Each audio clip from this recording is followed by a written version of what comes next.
Okay so hello and welcome everyone. जैसा कि आपको पता है आज हमारा साइंस का क्लास है और साइंस में हम लोग बेसिकली अभी केमिस्ट्री कर रहे हैं और केमिस्ट्री में जो चैप्टर चल रहा है यहाँ पे वो है केमिकल रिएक्शन एंड इक्वेशन। मैं लास्ट क्लास की बात करूँ तो लास्ट क्लास में हम लोगों ने केमिकल इक्वेशन को बैलेंस करना सीखा था। ठीक है, उसके ऊपर वीडियो है, अगर आपने लास्ट वीडियो नहीं देखा है तो जरूर देख लीजिएगा। और आज जो हम लोग सीखने वाले हैं गाइस वो है टाइप्स ऑफ केमिकल रिएक्शन। ठीक है, देखो केमिकल रिएक्शन के कितने टाइप्स होते हैं और वो कौन कौन से हैं ये सारे आपको जानने हैं और उनको याद भी रखना है। ठीक है, starting from the initial one अगर मैं बात करूं, ओके लेट मी इन प्रशंसा। ओके ठीक है, सो अगर मैं स्टार्टिंग से बात करूं तो देखो बेसिकली क्या है, आपको पढ़ने कितने 5 टाइप के रिएक्शंस पढ़ने, there are basically 5 type of reactions और सबको हम एक एक करके जानेंगे। और देखो सारे रिएक्शंस है बहुत आसान। ठीक है, आपको याद करना है सारे को और उनके एग्जाम्पल्स को भी साथ ही साथ याद करना है। ठीक है, चलो तो starting with the first one. देखो आपको 5 कौन कौन से हैं। पहला है कॉम्बिनेशन रिएक्शन, फिर है decomposition, displacement, double displacement reaction और फिफ्थ है हमारा ऑक्सीडेशन एंड रिडक्शन रिएक्शन। ठीक है, तो ये 5 टाइप के रिएक्शन है जो कि आपको इस चैप्टर में पढ़ने हैं। Starting with the first one combination reaction की बात करूं तो देखो इसमें क्या कहा गया है भाई, इसका डेफिनेशन कहा गया है कि वो रिएक्शन जिसमें दो या दो से ज्यादा सब्सटेंस कंबाइन होकर एक सिंगल सब्सटेंस बना लेते हैं उनको कॉम्बिनेशन रिएक्शन कहते हैं। देखो नाम से ही पता चल रहा है कॉम्बिनेशन मतलब कंबाइन करके, ये वो कंबाइन से बना है। ठीक है, तो कंबाइन का मतलब दो या दो से ज्यादा चीजों को आप मिलाओगे तो ऑब्वियसली बात है कंबाइन होगा, है ना। तो that is called a combination reaction. ठीक है, अब एग्जाम्पल्स की बात कर लेते हैं। देखो यहाँ पे आपको एग्जाम्पल दिया गया है भाई, मैग्नीशियम और ऑक्सीजन को आप मिक्स करो तो मैग्नीशियम ऑक्साइड बनाता है। ठीक है, मतलब इनको अगर कंबाइन करते हैं then it will form a magnesium oxide. अब मैंने आपको लास्ट क्लास में चूंकि बैलेंसिंग सिखाया है और अगर आप वो क्लास नहीं देखे हो, वो वीडियो नहीं देखे हो तो जाके जरूर देख लेना। ठीक है, यूट्यूब पे ऑलरेडी डाला हुआ है। ठीक है, इसके साथ साथ मैंने वहां पे ना एक वो बना दिया है, मतलब वो लिस्ट बना लिया, प्ले लिस्ट। ठीक है, उस प्लेलिस्ट में आपको मतलब ऐसे डेली क्लासेस करके या डेली ऑनलाइन क्लासेस करके एक प्लेलिस्ट बना हुआ है, उसमें आपके सारे वीडियोस जो डेली में पढ़ा रहा हूँ वो सारे उधर है। ठीक है, तो उसको आप अगर नहीं मिलते हैं आपको वीडियो तो आप उस प्लेलिस्ट में भी जाके देख सकते हो। चलो मैं आपको एक बार बता दूं कि भाई मैग्नीशियम और ऑक्सीजन को आप रिएक्ट कर रहे हो तो क्या बन रहा है, मैग्नीशियम ऑक्साइड बन रहा है, एमजीओ बन रहा है। अब देखो रो आप यहाँ पे कि ये अनबैलेंस्ड है, ये क्या है भाई अनबैलेंस्ड है। अब इसको ये अनबैलेंस्ड है, अब इसको बैलेंस करना है, कैसे करोगे। देखो कैसे करते हैं वो मैंने आपको ऑलरेडी बता चुका है, मतलब बता दिया है लास्ट वीडियो में, बट एक बार आप यहाँ पे भी देख लो। जैसे मैग्नीशियम यहाँ पे आपको एक दिख रहा है, यहाँ पे भी एक है भाई, कोई दिक्कत नहीं है। लेकिन ऑक्सीजन दो है और यहाँ पे ऑक्सीजन एक है, तो यहाँ पे क्या करेंगे, एक नंबर डालेंगे। जैसे यहाँ पे एक नंबर डाला तो ऑक्सीजन तो दो हो गया, लेकिन इसके साथ साथ मैग्नीशियम भी दो हो गया, तो मैग्नीशियम को दो बनाने के लिए यहाँ पे भी हमें टू डालना पड़ेगा। और जैसे कि आप देख रहे हो ये और ये हमारा देखो सेम है। ठीक है, तो इस तरीके से बैलेंस करते हैं और उम्मीद कर रहे हैं कि कॉम्बिनेशन रिएक्शन समझ में आ गया और इसके अलावा और कुछ नहीं है इसमें भाई। आपको इसमें और ज्यादा एग्जांपल्स देखने को मिलेगा, बाकी कॉन्सेप्ट बस इतना है कि अगर दो या दो से ज्यादा कंपाउंड्स है या सब्सटेंस है उनको मिला रहे हो और उनसे एक सिंगल सब्सटेंस बना रहे हो, जैसे ए और बी को मिला करके आपने ए बी बना दिया, तो that is a combination reaction examples. ठीक है, चलिए उसके बाद अगर मैं एग्जाम्पल की बात करूं तो एक एग्जाम्पल मैंने यहाँ पे बता दिया, एक एग्जाम्पल आप वाटर वाला ले लो। ठीक है, हाइड्रोजन प्लस ऑक्सीजन जो है वो क्या बनेगा, ऑब्वियसली बात है भाई वाटर बनता है, तो ये आप समझ लो। ठीक है, नेक्स्ट आप देख लो, नेक्स्ट और कोई एग्जाम्पल है क्या। ठीक है, या देखो और भी सारे एग्जाम्पल है, जैसे कार्बन ऑक्सीजन को मिलाओ तो कार्बन डाइऑक्साइड बनता है, हाइड्रोजन और क्लोरीन को मिलाओ तो हाइड्रोजन क्लोराइड बनता है। ठीक है, तो ये सारे एग्जाम्पल्स हो गए जो आपको याद रखने हैं और आपको कभी भी एग्जाम में आए। देखो केमिस्ट्री का एक सबसे बेस्ट बात ये होता है कि आप अपने आंसर को और ज्यादा अट्रैक्टिव तब बना सकते हो जब आप उसमें डेफिनेशन के साथ साथ उसमें एग्जाम्पल्स भी लिखो। ठीक है, तो ये करने पे क्या होगा कि आपका जो आंसर है वो और ज्यादा अट्रैक्टिव हो जाएगा। ठीक है, चलो बाकी नेक्स्ट एग्जांपल में आप देख रहे हो हाइड्रोजन क्लोरीन, ये मैंने आपको बता दिया। फिर देखो सोडियम और क्लोरीन है, ये सोडियम क्लोराइड बनाएगा। ठीक है, देखो ये सारे इजी वाले हैं इसीलिए मैं इन पे ज्यादा एफर्ट नहीं लगा रहा। ठीक है, अगला बोल रहा है भाई आयरन और सल्फर बनाएगा तो आयरन सल्फाइड बनता है FeS। ठीक है, और यहाँ पे जैसे कि मैंने बताया कॉम्बिनेशन रिएक्शन में क्या होता है कि जब आप दो या दो से मतलब ज्यादा सब्सटेंस को मिला करके कंबाइन करके एक सिंगल सब्सटेंस बना रहे हो, कॉम्बिनेशन होगा। ठीक है, तो यहाँ पे डेफिनेशंस भी मैंने आपको बता दिया। चलो अब एक और एग्जांपल है, जैसे मान लीजिए कैल्शियम ऑक्साइड है, यानी क्विक लैम जिसको आप कहते हो, ठीक है, उसको आप वाटर में मिक्स कर रहे हो, कॉम्बिनेशन बना रहे हो, तो क्या रिजल्ट आएगा, कैल्शियम हाइड्रोक्साइड आएगा, ठीक है, CaOH का whole two, that is a slaked lime उसको भी आप बोलते हो। एंड ये भी जो है वो एक कॉम्बिनेशन रिएक्शन है, क्योंकि यहाँ पे भी क्या हो रहा है भाई, ये एक सब्सटेंस, ये दूसरा, और इनको मिला करके एक सब्सटेंस यहाँ पे बन रहा है, ठीक है, तो that is also a combination reaction. चलिए नेक्स्ट, यहाँ पे आप देख सकते हो, अगर आप फिर से कैल्शियम हाइड्रोक्साइड यानी स्लैग लाइम को कार्बन डाइऑक्साइड से पास कराओ तो कैल्शियम कार्बोनेट और वाटर बनता है। और मैं आपको बता दूं कि ये basically it's not at the example of combination reaction, क्योंकि यहाँ पे दो सब्सटेंस बन रहे हैं, ठीक है। देखो आपने दो सब्सटेंस लिया और आपको रिजल्ट में भी दो सब्सटेंस ही बन रहा है, तो ये कॉम्बिनेशन रिएक्शन का एग्जाम्पल नहीं होगा। बट यहाँ पे आपको सिर्फ ये बताया गया है कि ये जो प्रोसेस होता है ना, इससे क्या होता है कि व्हाइट शाइनी अपीयरेंस आता है वॉल के ऊपर, और इसको व्हाइट वॉशिंग के लिए यूज किया जाता है। बाकी आपको तो पता ही होगा, चूना पत्थर को लेकर के वही पानी में डालते हैं and then calcium carbonate and water बनता है, एंड देन उसको कैल्शियम कार्बोनेट से हम व्हाइट वॉशिंग जो है वो करते हैं, है ना। चलिए बाकी और कुछ इसमें नया नहीं। हाँ, और भी एग्जांपल्स है, जैसे अमोनिया, ठीक है, हाइड्रोक्लोराइड, हाइड्रोजन क्लोराइड, इसको आप मिलाओगे तो अमोनियम क्लोराइड बनता है, ठीक है। फिर कार्बन मोनोऑक्साइड ऑक्सीजन के साथ मिल रिएक्ट करके कार्बन डाइऑक्साइड बनता है। तो ये सारे इतने सारे एग्जांपल है, मैंने आपको स्टार्टिंग में भी कहा था यार कि इस चैप्टर में एग्जांपल्स ज्यादा है, ठीक है। चलिए, तो उम्मीद कर रहे हैं पहला जो टाइप ऑफ रिएक्शन है कॉम्बिनेशन रिएक्शन, वो आपको समझ में आ गया। सेकंड में आता है डिकम्पोजिशन रिएक्शन। देखो नाम से ही पता चल रहा है भाई, डिकम्पोज होना। डिकम्पोज का मतलब आप क्या समझते हो भाई, टूटना, ठीक है। तो इसमें कहा गया है कि वो सारे रिएक्शन यानी दो रिएक्शन जिसमें कंपाउंड्स जो है ना वो स्प्लिट अप हो जाते हैं दो या दो से सिंपलर सब्सटेंसेस में, and that is basically called as a decomposition reaction. अब यहाँ पे आपको याद रखने वाली बात यह है कि जो डिकम्पोजिशन रिएक्शन होता है वो एक अपोजिट है, मतलब जस्ट अपोजिट है कॉम्बिनेशन का। क्योंकि देखो कॉम्बिनेशन में आपने क्या किया, एक कॉम्बिनेशन में आपने दो सब्सटेंस लिए एंड प्रोडक्ट में एक सब्सटेंस बनाया, ठीक है, ये एक सब्सटेंस कहलाएगा, ठीक है। बट अगर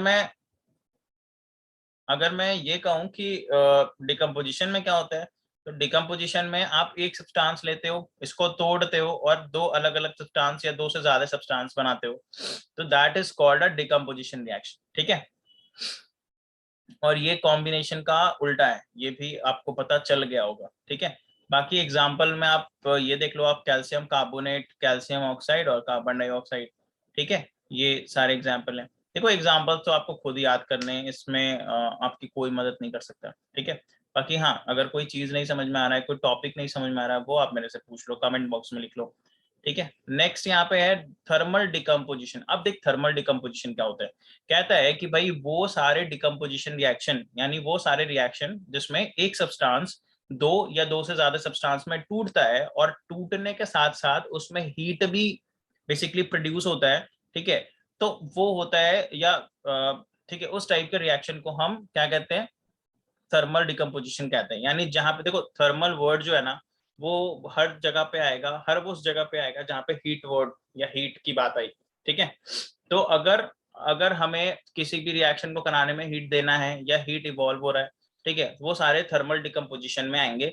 बाकी इसका भी फिर एक फर्दर होता है कि हाँ भाई वो क्या कहते हैं, इसको भी आप फिर बाद में बांटते हो कि भाई होमोजीनस एंड हेट्रोजीनस, ठीक है, रिएक्शन क्या होता है, ठीक है। तो वो सारी चीजें अलग है, बट आप समझ लो कि यहाँ पे थर्मल डिकम्पोजिशन क्या होता है। अब मैंने आपको बता दिया कि जैसे एक एग्जांपल यहाँ पे ले लो, ठीक है, एक एग्जांपल है कि पोटेशियम क्लोरेट, ठीक है, इसको हीट कर रहे हैं, हीट करने से क्या हुआ, ये पोटेशियम क्लोराइड और ऑक्सीजन में कन्वर्ट हो गया। तो ये हो गया भाई, इसमें हीट इन्वॉल्व हुआ, तो ये थर्मल डिकम्पोजिशन का रिएक्शन हुआ, यानी हीट देने पे हम उसको तोड़ रहे, हीट दे करके तोड़ रहे, ठीक है। जैसे यहाँ पे एक दूसरा एग्जांपल देख लो, आप फेरस सल्फेट, उसको हीट दे रहे हो, आप हीट दे रहे हो तो वो टूट रहा है किसमें किसमें, वो टूट रहा है फेरिक ऑक्साइड में, सल्फर में, मतलब सल्फर डाइऑक्साइड में, और सल्फर ट्राईऑक्साइड में। तो ये सारे भी थर्मल डिकम्पोजिशन के ही एग्जाम्पल होंगे, ठीक है। चलो बाकी आप नेक्स्ट, बाकी में एग्जाम्पल ही है, आप देख लेना, ठीक है। नेक्स्ट यहाँ पे देखो लीड नाइट्रेट है, ठीक है, PbNO होल NO3 का होल 2, और इसको भी हीट कर रहे हैं, तो ये भी टूट रहा है भाई, लीड मोनोऑक्साइड, नाइट्रोजन डाइऑक्साइड और ऑक्सीजन में, बाकी बैलेंस करना ये आपकी जिम्मेदारी है, मैंने आपको सिखा दिया लास्ट वीडियो में, ठीक है। बाकी वाटर को इलेक्ट्रिसिटी दो तो हाइड्रोजन और ऑक्सीजन अलग होता है, ये भी बात है, ठीक है। तो ये सारे बेसिक एग्जांपल्स हो गए, ठीक है। और आपको देखो, आपको सारे नहीं याद करने हैं, लेकिन हाँ आप सारे इसलिए भी याद कर सकते हो क्योंकि मैंने आपको बताया ना कि जब एग्जाम में क्वेश्चंस आएंगे तो आपको ऐसे केमिकल नेम लिख के देगा, फिर कहेगा उसका केमिकल फॉर्मूला लिखो और फिर उसको बैलेंस करो। तो उस पर्सपेक्टिव से या उस चीज को लेकर के आप सारे याद कर सकते हो। नहीं तो अगर आपको सारा याद करने का मन नहीं है तो कम से कम 2 याद कर लो ताकि आप अपने आंसर को सही से लिखो। ओके ओके चलो ठीक है। ओके नेक्स्ट अगर मैं बात करूं, यहाँ पे और भी एग्जांपल है, जैसे एल्यूमिनियम ऑक्साइड हो गया, एल्यूमिनियम हो गया, जो एल्यूमिनियम ऑक्साइड ब्रेक होगा, ठीक है। तो एल्यूमिनियम मेटल और ऑक्सीजन गैस जो है वो अलग हो जाएगा, ठीक है। फिर उसके बाद यहाँ पे सिल्वर क्लोराइड की मैं बात करूं तो सिल्वर क्लोराइड बेसिकली जब इस पर लाइट पड़ता है ना, सिल्वर क्लोराइड की मैं बात करूं which is of white colour, ठीक है, इसके ऊपर जैसे ही लाइट पड़ेगा it will get decompose and it will basically convert into silver as well as chloride, ठीक है। तो ये सारी चीजें हैं। ओके नेक्स्ट यहाँ पे हाँ देखो, नेक्स्ट यहाँ पे ना एक क्वेश्चन है which is basically from NCERT, और मैं आपको बता दूं कि एनसीईआरटी के सारे क्वेश्चन इंपॉर्टेंट होते हैं, आपको सारे करने, ठीक है। फिलहाल एक क्वेश्चन यहाँ पे आपसे पूछा गया है कि अगर एक सॉल्यूशन है जो कि एक्स सब्सटेंस का है और वो वाइट वॉशिंग के लिए यूज होता है, तो एक्स सब्सटेंस का नाम बताएं और उसका फॉर्मूला लिखें। मैंने अभी अभी आपको बताया ना कि वो सॉल्यूशन को क्या कहेंगे, ऑब्वियसली बात है भाई, इस सॉल्यूशन को हम वाइट, जिसके लिए जो सब्सटेंस को यूज करते हैं वाइट वॉशिंग के लिए, that is called as a calcium oxide, ठीक है। उसको CaO बोलते हैं या लाइम बोलते हैं या चूना बोलते हैं, ठीक है। बाकी उसका फॉर्मूला क्या होगा, CaO होगा, ठीक है। एंड फिर बोल रहा है कि what right the reaction of substance x with water. अब देखो क्या होता है कि ये जस्ट अभी मैंने आपको बताया ना, पेज नंबर 26 में था, ठीक है। वाटर के साथ ये रिएक्ट होगा तो क्या रिजल्ट आएगा, ये अभी अभी मैंने आपको दिखाया, तो आप वहां से आप समझ सकते हो, ठीक है। चलिए, वैसे मैं एक बार फिर दिखा दूं आपको, ठीक है। कि जब हम कैल्शियम ऑक्साइड को वाटर के साथ रिएक्ट कराएंगे तो क्या बनता है भाई, कैल्शियम हाइड्रोक्साइड बनता है, ये वो रिएक्शन है, ये देख लो आप, ठीक है। ये वो रिएक्शन है जो कि अभी आपसे एनसीईआरटी में पूछा गया था, ठीक है। चलिए नेक्स्ट चलते हैं नेक्स्ट टाइप के रिएक्शन की ओर, ठीक है। अच्छा एक क्वेश्चन और है जो कि एनसीईआरटी से है, यहाँ पे देखिए sample problem 2 that is also from the NCERT. अब यहाँ पे पूछ रहा है कि why is double amount of gases collected in one of the test tube is in the electrolysis of water experiment, ठीक है, नेम दिस गैस। अब बोल रहा है कि जब वो कौन सा गैस है, ठीक है, जो कि इलेक्ट्रोलाइसिस के दौरान यानी इलेक्ट्रोलाइसिस ऑफ वाटर के दौरान, ठीक है, जो कलेक्ट किया जाता है, और वो कौन सा गैस है भाई। तो देखो ऐसा है कि वो हाइड्रोजन, देखो वाटर को इलेक्ट्रोलाइसिस कर रहे हो, वाटर को तोड़ रहे हो, ऑब्वियसली बात है दो ही चीज बनेगा ना, क्या बनेगा भाई, हाइड्रोजन एंड ऑक्सीजन बनेगा, ठीक है। बट यहाँ पे बोल रहा है कि डबल अमाउंट में बनना है, क्या है, कौन सा गैस है जो डबल अमाउंट में बनता है, ठीक है। तो वो होगा हाइड्रोजन, ठीक है, ये याद रखना, और ऑक्सीजन जो है वो 1 पार्ट में रहता है। ओके नेक्स्ट यहाँ पे है डिस्प्लेसमेंट रिएक्शन, और देखो भाई डिस्प्लेसमेंट रिएक्शन किसे कहते हैं। सर हाँ बोल।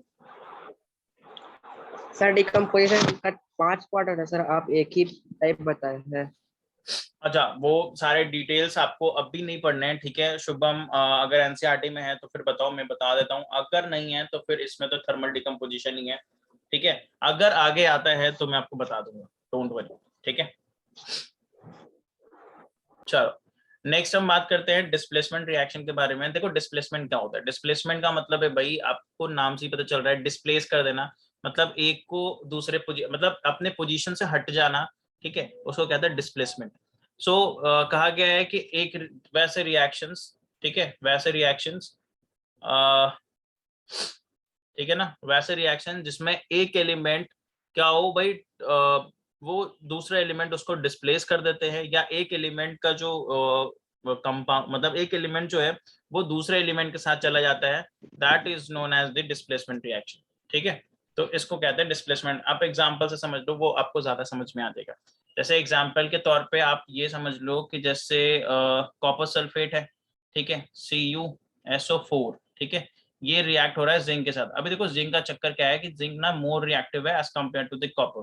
तो ये क्या करेगा, ये सल्फेट के साथ रिएक्ट कर जाएगा और ये बना लेगा जिंक सल्फेट, और कॉपर बेचारा अकेले रह जाएगा। ठीक है, अब देखो डिस्प्लेसमेंट रिएक्शन में कौन किसके साथ रिएक्ट करेगा या कौन ज्यादा रिएक्टिव है, ये आपको कैसे पता चलेगा? तो आपको मैं बता दूं, आपने पढ़ा होगा क्लास 8 में या 9 में रिएक्टिविटी सीरीज पढ़ा होगा, ठीक है, जिसमें ऊपर में मोस्ट रिएक्टिव एलिमेंट्स होते होंगे और नीचे में लीस्ट रिएक्टिव एलिमेंट होते होंगे।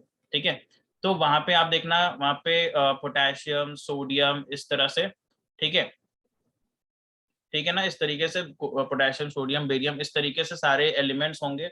और आपको ये रिएक्टिविटी सीरीज याद करना है। आपके अगर बुक में नहीं है, कहीं पे नहीं मिल रहा, आप जस्ट गूगल कर लो, आपको मिल जाएगा। तो रिएक्टिविटी सीरीज आपको इसलिए याद करना है ताकि आप सही से रिएक्शन बना सको। भाई किसका रिएक्शन किसके साथ बनेगा वो आपको पता होना चाहिए। ठीक है, चलिए बाकी एग्जाम्पल्स ये रहा, आप देख लो, और मेरे को नहीं लगता एग्जाम्पल्स में कोई प्रॉब्लम है। ठीक है, चलिए बाकी डिस्प्लेसमेंट उम्मीद कर रहे हैं समझ में आ रहा है। एक और एग्जांपल देख लो डिस्प्लेसमेंट का, जैसे मान लो कॉपर सल्फेट है और मैग्नीशियम के साथ रिएक्ट कर लिया, तो देखना हमेशा मैग्नीशियम ना ऊपर होगा as compare to with the copper. ठीक है, ये ज्यादा रिएक्टिव है, तो मैग्नीशियम क्या करेगा, सल्फेट को इससे निकालेगा, कॉपर से अलग करेगा और अपने साथ ले जाएगा, और ये बन जाएगा मैग्नीशियम सल्फेट और कॉपर। ठीक है, इस तरह से। चलिए नेक्स्ट अगर मैं बात करूं यहाँ पे, और कुछ एग्जाम्पल है इंपॉर्टेंट तो नहीं भाई, इंपॉर्टेंट तो और कुछ नहीं है। हाँ, ये कह रहा है कि displacement reaction occurs because iron is more reactive than copper. अच्छा, यहाँ पे एक एग्जांपल है, और ये मैंने आपको बताया ना, ये आयरन अगर मान लो कॉपर में से सल्फेट निकाल के ले जा रहा है, यानी कॉपर सल्फेट में से सल्फेट निकाल के ले जा रहा है, जस्ट बिकॉज इसलिए कि आयरन जो है वो ज्यादा रिएक्टिव है। ठीक है, तो जो ज्यादा रिएक्टिव होगा वो दूसरे एलिमेंट के दूसरे कंपाउंड के एलिमेंट को निकालेगा और अपने साथ कंबाइन कर लेगा। ये आप समझ लो। ठीक है, बाकी एग्जांपल्स भरे पड़े हैं यार, एग्जांपल्स आप जितना मन करो उतना याद करो, कोई दिक्कत नहीं है। ठीक है, बट हाँ एग्जांपल है बहुत इंपॉर्टेंट सारे। ठीक है, अब आ जाओ, नेक्स्ट है डबल डिस्प्लेसमेंट। अब देखो नाम से ही पता चल रहा है। हाँ, अगर कोई एक मेटल का कंपाउंड एक मेटल से रिएक्ट करेगा और अगर रिएक्टिव रहेगा तो जरूरी है कि डिस्प्लेसमेंट रिएक्शन होगा ही। देखो वो डिपेंड करता है ना कि देखो अगर आप दो एलिमेंट है, सिंपल सी बात है, दो दो कंपाउंड है, ठीक है, अब दोनों कंपाउंड सेम तो नहीं हो सकता ना, सेम इलेक्ट्रोनेगेटिव तो नहीं हो सकता, मतलब सेम पावर नहीं का नहीं तो नहीं हो सकता। हम्म नहीं मतलब बोल रहे हैं कि जैसे मतलब कोई एक आयरन का कम मतलब कोई एक मेटल का कंपाउंड है, हम्म अगर उसके साथ दूसरा मेटल रिएक्ट कर रहा है मतलब हम्म है हम्म तो मतलब डिस्प्लेसमेंट रिएक्शन होगा ही ना। हाँ, डिस्प्लेसमेंट हो गई, अगर उससे ज्यादा रिएक्टिव एलिमेंट वहां पे आ जाता है तो डिस्प्लेसमेंट होगा। अगर हाँ तो उस मतलब तो हम्म, ऐसा अगर मतलब क्वेश्चन है तो प्रोडक्ट तो खुद से भी बना सकते हैं। हाँ, प्रोडक्ट खुद से ही बनाना है, क्या दिक्कत है? मतलब आपको देखो, आपको एग्जाम में ना, आप ये मत सोचो कि आपको कोई नया रिएक्शन दे देगा एग्जाम में लिखने को। आपको जब भी एग्जाम में क्वेश्चंस आएंगे वो आपको देखा हुआ ही होगा और आपके बुक से ही होंगे। ठीक है, कुछ ऐसा नहीं है कि आपको कुछ नया दे देगा और कहेगा भाई एक नया इन्वेंशन कर दो, ऐसा नहीं होना है। ठीक है, आपको वही सारे आएंगे जो आप पढ़ चुके हो या पढ़ रहे हो। ठीक है, ठीक है सर। चलो बढ़िया। ठीक है, अभी देखो नेक्स्ट क्या है, नेक्स्ट है डबल डिस्प्लेसमेंट रिएक्शन। अभी डबल डिस्प्लेसमेंट में क्या होता है, देखो नाम से ही पता चल रहा है यार, डिस्प्लेसमेंट और ये डबल डिस्प्लेसमेंट। यानी अभी तक क्या हो रहा था, अभी तक क्या हो रहा था मैं आपको बता देता हूँ। देखो अभी तक क्या हो रहा था, डिस्प्लेसमेंट की बात करें, अभी डबल छोड़ो, अभी सिर्फ डिस्प्लेसमेंट की बात करें। डिस्प्लेसमेंट में क्या हो रहा था, जैसे मान लो ए है और बी है, ये एक कंपाउंड है, ठीक है, यहाँ पे सी आ रहा है, सी जो है वो ज्यादा रिएक्टिव है, तो सी क्या कर रहा है भाई, बी को अपने साथ ले जा रहा है, यानी बी को यहाँ से निकाल रहा है और अपने साथ कंबाइन कर ले रहा है। तो ये बन जा रहा है भाई सी बी, और ए बेचारा अकेले रह जा रहा है। तो इस टाइप के रिएक्शन को कहते हैं डिस्प्लेसमेंट। अभी डबल डिस्प्लेसमेंट का क्या चक्कर है, जैसे मान लो डबल डिस्प्लेसमेंट में क्या होगा कि मान लिया जाए ए बी है, ठीक है, और सी डी है, तो ये हो गया एक कंपाउंड और ये हो गया दूसरा। ठीक है, अब ये रिएक्ट होते हैं, तो रिएक्ट होने के साथ क्या होगा, रिएक्ट होने के साथ ये होगा कि भाई ए जो है ना वो डी के साथ रिएक्ट कर जाएगा और सी जो है वो बी के साथ रिएक्ट कर जाएगा। तो ये कुछ इस तरीके से बनेगा, ये बन जाएगा C B plus A D. ठीक है, तो ये जो रिएक्शन है ना, इसको कहते हैं डबल डिस्प्लेसमेंट रिएक्शन, क्योंकि इसमें क्या होता है कि जो एलिमेंट्स होते हैं ना वो अपने बॉन्डिंग को तोड़ते हैं और दूसरे के साथ कंबाइन कर लेते हैं, एडजस्ट कर लेते हैं, ठीक है, और एक नया कंपाउंड का फॉर्मेशन करते हैं। So this is called double displacement reaction. मैं आपको एक बार डेफिनेशन बता दूं, डेफिनेशन में क्या लिखा है। देखो डेफिनेशन में लिखा है, those reaction in which two compound reacts by exchanging their ions to form the new compound that is called a double displacement reaction। ठीक है, सो ये चीजें हैं। और मैं आपको एक चीज और बता दूं, यहाँ पे एक लाइन और है जो कि काफी इंपॉर्टेंट है, कि जो डबल डिस्प्लेसमेंट रिएक्शन होता है ना, वो यूजुअली सॉल्यूशन में होता है, ठीक है, जहाँ पे एक प्रोडक्ट होते हैं, मतलब सॉल्यूशंस की बात मतलब अगर सॉल्यूशंस में ही जनरली इसको देखे जाते हैं, ठीक है, और इनसॉल्युबल और प्रेसिपिटेट में ये कम देखा जाता है, ठीक है, ऐसे भी आप बोल सकते हो। ओके, अच्छा एग्जाम्पल की मैं बात करूं, एग्जाम्पल तो एग्जाम्पल में देख लो, सबसे बेस्ट एग्जाम्पल आपको यहाँ पे दिया हुआ है। एग्जाम्पल तो देखो सबका याद करना है, ये बात आपको याद रखना है, एग्जाम्पल तो सबके दो दो याद करने हैं, कम से कम दो याद करना आपको सारे के। एग्जाम्पल में कह रहा है भाई सिल्वर नाइट्रेट, देखो AgNO3 है, वो सोडियम क्लोराइड यानी NaCl के साथ रिएक्ट किया, तो यहाँ पे बन गया सिल्वर क्लोराइड जो कि व्हाइट प्रेसिपिटेट के फॉर्म में होता है, और सोडियम नाइट्रेट यानी NaNO3, ठीक है। तो ये चीजें हैं, आपको एग्जाम्पल तो याद करना पड़ेगा, इसमें मैं कुछ नहीं कर सकता।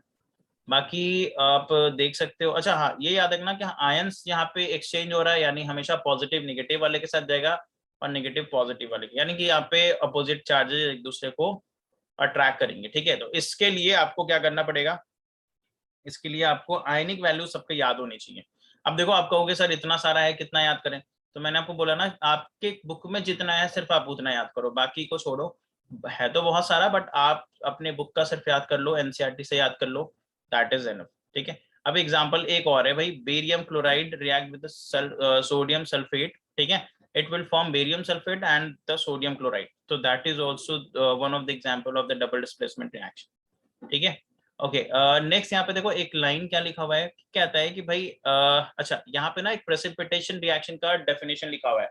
अब देखो प्रेसिपिटेशन रिएक्शन मैंने आपको पहले भी बता रखा है भाई, वो रिएक्शन जिसमें इनसॉल्युबल सॉलिड का फॉर्मेशन होता है, ठीक है, उसको हम प्रेसिपिटेट कहते हैं, और वो सेपरेट हो जाता है उस सॉल्यूशन से आफ्टर द रिएक्शन, तो उस रिएक्शन को प्रेसिपिटेशन रिएक्शन कहते हैं, ठीक है। मतलब आप समझ लो कि वो रिएक्शन जिसमें प्रेसिपिटेट का फॉर्मेशन हो, उस रिएक्शन को प्रेसिपिटेशन रिएक्शन कहा जाता है, ठीक है।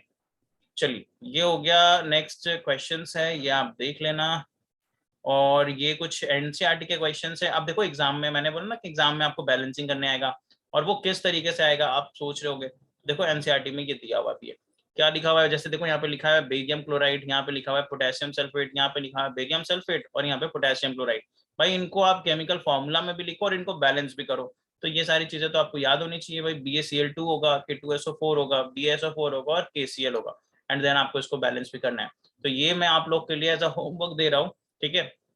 जितने भी एनसीईआरटी क्वेश्चंस है, जितने भी Intex question, exercise question, NCERT के सारे क्वेश्चन, ठीक है, जितने भी आपको मिल रहे हैं आपके बुक में, वो सारे, और एस चांद अगर आपके पास है तो एस चांद से भी आपको सारे क्वेश्चंस बना लेने, खासकर ये रिएक्शंस वाले, ठीक है। ओके, नेक्स्ट है आपका ऑक्सीडेशन एंड रिडक्शन रिएक्शन। अब देखो ऑक्सीडेशन रिडक्शन को ना ध्यान से समझना, क्यों भाई ध्यान से समझने की जरूरत है, क्योंकि ये इसमें ना दो टाइप के, मतलब दो डेफिनेशन है। अगर मैं ऑक्सीडेशन की बात करूं तो ऑक्सीडेशन का भी दो डेफिनेशन है, और रिडक्शन का भी दो डेफिनेशन है, और जब भी ये दोनों होते हैं ना, तो दोनों साथ में जिस रिएक्शन में होते हैं उनको एक और नाम दिया गया जिसको कहते हैं रिडॉक्स रिएक्शन।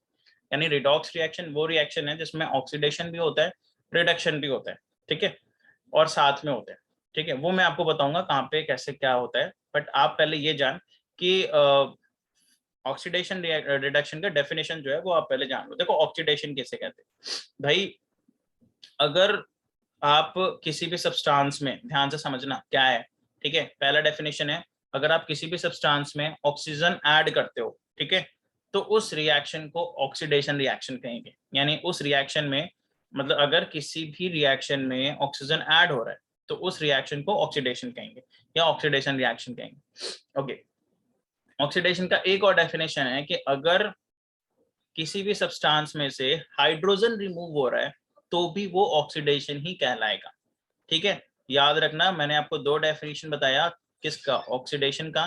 पहला डेफिनेशन बताया कि, पहला डेफिनेशन तो ये बताया कि अगर किसी भी सब्सटेंस में भाई आप क्या ऐड कर रहे हो, ऑक्सीजन ऐड कर रहे हो तो ऑक्सीडेशन होगा। अगर किसी सब्सटेंस में से आप हाइड्रोजन रिमूव कर रहे हो तो भी वो ऑक्सीडेशन होगा। तो ये दो डेफिनेशन है ऑक्सीडेशन के। रिडक्शन का क्या होगा, अब देख भाई, रिडक्शन का जस्ट इसका उल्टा होगा, ठीक है। रिडक्शन का होगा कि अगर आप हाइड्रोजन ऐड कर रहे हो, ठीक है, हाइड्रोजन ऐड कर रहे हो किसी भी सब्सटेंस में तो वो रिडक्शन होगा, और अगर ऑक्सीजन को रिमूव कर रहे हो तो वो रिडक्शन होगा। ठीक है, मैं आपको फिर से बता दूं रिडक्शन में मैंने क्या बताया। मैंने रिडक्शन में आपको बताया कि अगर आप किसी सब्सटेंस में हाइड्रोजन ऐड कर रहे हो तो रिडक्शन होगा। ठीक है, और अगर आप किसी सब्सटेंस में से ऑक्सीजन हटा रहे हो तो भी रिडक्शन ही होगा। तो ये दो डेफिनेशन हो गए ऑक्सीडेशन और रिडक्शन की। अब आपको थोड़ा थोड़ा क्लियर हुआ होगा, थोड़ा नहीं भी क्लियर हुआ होगा। ठीक है, तो कोई दिक्कत वाली बात नहीं है, एग्जांपल से क्लियर हो जाएगा। ओके, नेक्स्ट आप ये जानो कि जो प्रोसेस है ना जिसमें रिडक्शन मतलब देखा जाए तो ऑक्सीडेशन और रिडक्शन एक दूसरे का अपोजिट है। ठीक है, और ऑक्सीडेशन और रिडक्शन दोनों साथ में होता है। ठीक है, आप बोलोगे ये कैसे होता है सर?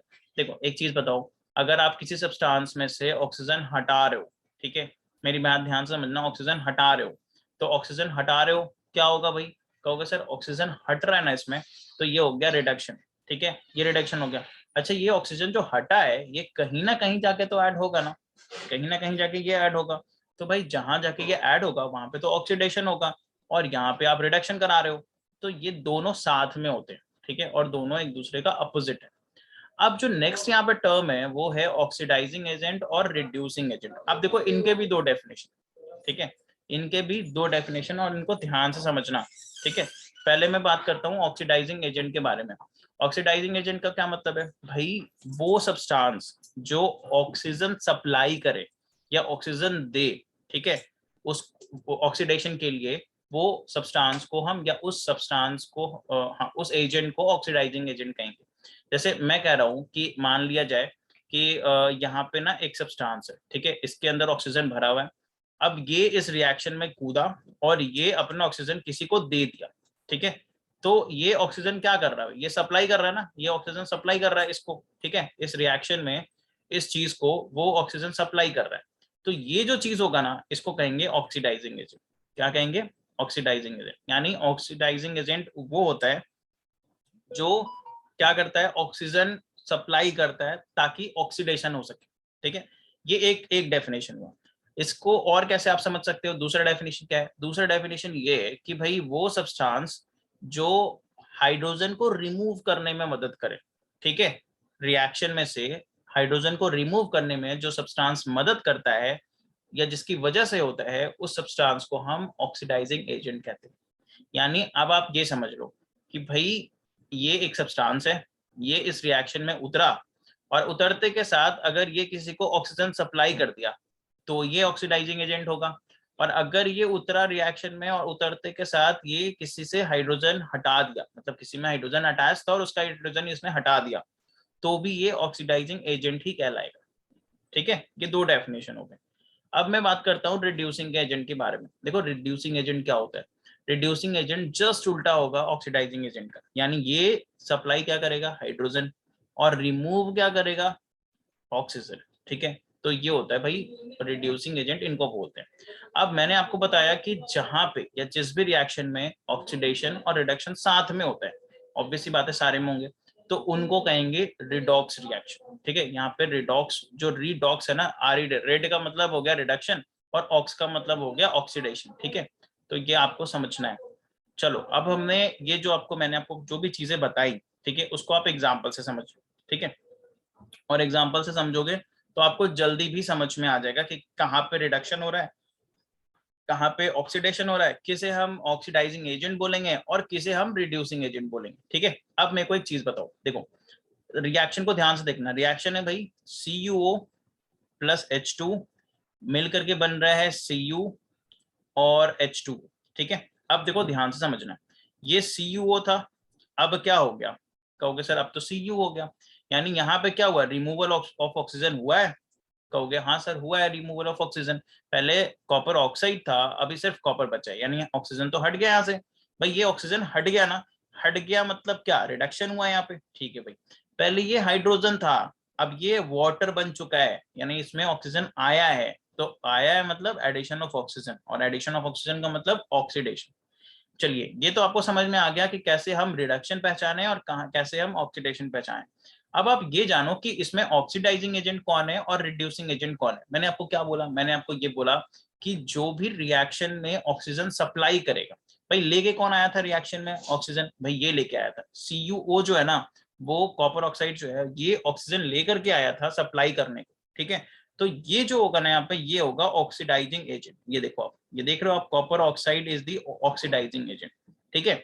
और यहाँ पे ऑक्सीजन रिमूव किसकी वजह से हुआ या किसने कराया, कहोगे सर ये देख लो आप, हाइड्रोजन, इसने कराया है ऑक्सीजन को रिमूव, यानी ये यहाँ पे क्या होगा, रिड्यूसिंग एजेंट। तो याद रहे, कॉपर ऑक्साइड जो है वो यहाँ पे ऑक्सीडाइजिंग एजेंट होगा और हाइड्रोजन जो है यहाँ पे रिड्यूसिंग एजेंट होगा। चलिए, अब मेरे को आप ये बताओ कि मैंने आपको सिंपल वे में oxidation, reduction, redox reaction, oxidising agent और रिड्यूसिंग एजेंट और जितने भी टाइप के रिएक्शन है यानी पांचों मैंने आपको समझा दिए। अगर कोई डाउट है तो पूछो, और जो भी इस वीडियो को यूट्यूब पे देख रहे हैं guys, if you have any doubt please comment below the video and we will solve it, we will answer your questions in the next video, ठीक है। सो किसी को कुछ पूछना है? श्योर, शुभम, प्रशंसा, आप में से किसी को कुछ पूछना है तो बताओ। मैंने आज 5 टाइप के रिएक्शंस बताए। Electrolytic decomposition. कौन सा? Electrolytic decomposition. ठीक है, वो तो आज नहीं बताया इलेक्ट्रोलाइटिक डिकम्पोजिशन। देखो सिंपल सी बात है भाई, डिकम्पोजिशन का मतलब मैंने आपको बता दिया है, ठीक है। Electrolytic when we are using the electricity, ठीक है, मतलब इलेक्ट्रिसिटी को यूज करके अगर हम किसी भी सब्सटेंस को, मान लो वाटर को ही हम इलेक्ट्रिसिटी सप्लाई कर रहे हैं और उसमें से हाइड्रोजन और ऑक्सीजन अलग हो रहा है, तो उस रिएक्शन को इलेक्ट्रोलाइटिक डिकम्पोजिशन कहेंगे, ठीक है। डिकम्पोज हो रहा है भाई, टूट रहा है। आ गया समझ में? Yes sir. ठीक है। प्रशंसा का कहना है कि ऑक्सीडाइजिंग एंड रिड्यूसिंग एजेंट को एक बार फिर से एक्सप्लेन करिए। देखो, ऑक्सीडाइजिंग एजेंट का मतलब होता है, प्रशंसा म्यूट करना एक बार शुभम, हाँ ठीक है। ऑक्सीडाइजिंग एजेंट का मतलब होता है कि जो भी सब्सटेंस ऑक्सीजन सप्लाई करेगा, देखो ये कॉपर ऑक्साइड है ना, ये ऑक्सीजन लेकर के आया था, ठीक है। क्यों लेकर के आया इस रिएक्शन में? ताकि ये सप्लाई करे, किसी को दे दे। तो ये जो है ना, ये कहलाएगा ऑक्सीडाइजिंग एजेंट, ठीक है, ठीक है ना। और अगर कोई सब्सटेंस, ठीक है, अब देखो यहाँ पे जो हाइड्रोजन था इसने क्या किया, इसने ऑक्सीजन लिया है, यानी इसने ऑक्सीजन को रिमूव करवा दिया इससे। तो भाई जो ऑक्सीजन को रिमूव करवाए, ठीक है, उसको हम रिड्यूसिंग एजेंट कहेंगे, ठीक है ना, रिड्यूसिंग एजेंट कहेंगे। तो बस आपको बस इतना याद रख, मतलब इतना ही याद रखना है कि अगर कोई सब्सटेंस ऑक्सीजन सप्लाई करे या हाइड्रोजन को रिमूव कर दे, ऑक्सीडाइजिंग एजेंट होगा। और अगर कोई सब्सटेंस हाइड्रोजन को ऐड करवा दे या सप्लाई कराए और ऑक्सीजन को रिमूव करवा दे, वो रिड्यूसिंग एजेंट होगा, ठीक है। सिंपल सा डेफिनेशन है और मेरे को नहीं लगता कि अब कोई दिक्कत होना चाहिए किसी को भी।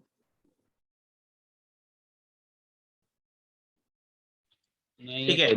ओके, प्रशंसा का क्वेश्चन है कि सर ये तो ऑक्सीडेशन एंड रिडक्शन है, तो ऑक्सीडाइजिंग एजेंट और रिड्यूसिंग एजेंट कहने का क्या मतलब है? देखो, ऑक्सीडेशन और रिडक्शन का तो डेफिनेशन होता है यार, ऑक्सीडेशन रिएक्शन होता है, रिडक्शन भी रिएक्शन में ही होता है।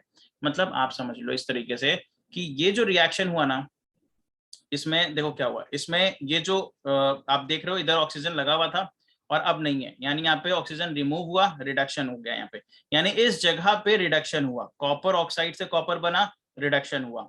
हाइड्रोजन से वाटर बन गया, ऑक्सीडेशन हो गया, क्योंकि इसमें ऑक्सीजन ऐड हुआ। तो यहाँ पे ये रिएक्शंस है कि यहाँ से ये आया, ये रिडक्शन हुआ, और हाइड्रोजन से वाटर बना, ये ऑक्सीडेशन हुआ। अभी मैं आपको क्या बता रहा हूँ एजेंट के बारे में। एजेंट किसे कहेंगे भाई? कोई सब्सटेंस को एजेंट कहेंगे। तो यहाँ पे ऑक्सीडाइजिंग एजेंट सिर्फ इसको कहा गया है, ठीक है, कॉपर ऑक्साइड को। किसने? क्योंकि इसने ऑक्सीजन ले करके इस रिएक्शन में आया है, ये ऑक्सीजन के साथ आया है इस रिएक्शन में पार्टिसिपेट करने के लिए, ठीक है। तो इसको हम ऑक्सीडाइजिंग एजेंट कहेंगे। और इसको रिड्यूसिंग क्यों कहेंगे? क्योंकि इसने इसका ऑक्सीजन को रिमूव करवाया है।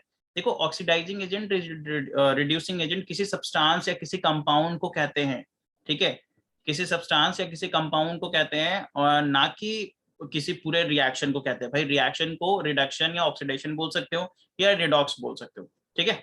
चलिए, तो आज का वीडियो गाइस यहीं पे खत्म करते हैं और उम्मीद करते हैं वीडियो काफी पसंद आया होगा।